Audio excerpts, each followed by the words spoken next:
গাজায় নেতানিয়াহু বাহিনীর বর্বরতা শেষ হবার নয়। স্থানীয় সময় রোববার উপত্যকাটির খান ইউনিস, বনি সুহেলা সহ বেশ কয়েকটি জায়গায় হামলা চালায় ইসরায়েলি সেনারা। এতে হতাহত হন বহু ফিলিস্তিনি, যাদের ভেতর বেশ কয়েকজন ছিলেন ত্রাণ সংগ্রহের অপেক্ষায় থাকা মানুষ।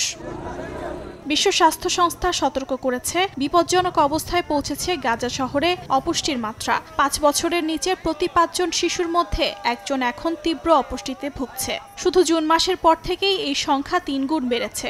সংস্থাটির মতে, ত্রাণে ইচ্ছাকৃত বাধা ও বিলম্বই এই পরিস্থিতির জন্য দায়ী।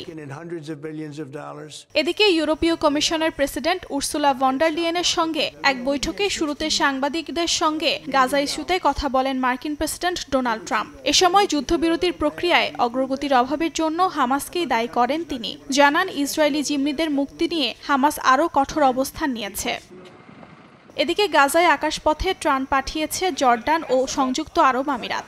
রোববার 3 দফা এয়ারড্রপে 25 টন খাদ্য ও চিকিৎসা সহায়তা পাঠানো হয় বলে জানায় জর্ডানের সেনাবাহিনী। এই দিন হামাস নেতা খলিল আল হায়া এক বিবৃতিতে বলেন, অবরোধ ও অনাহার চলতে থাকলে ইসরায়েলের সঙ্গে যুদ্ধবিরতির আলোচনা অর্থহীন। অর্জিতা শেহজিন, সময় সংবাদ।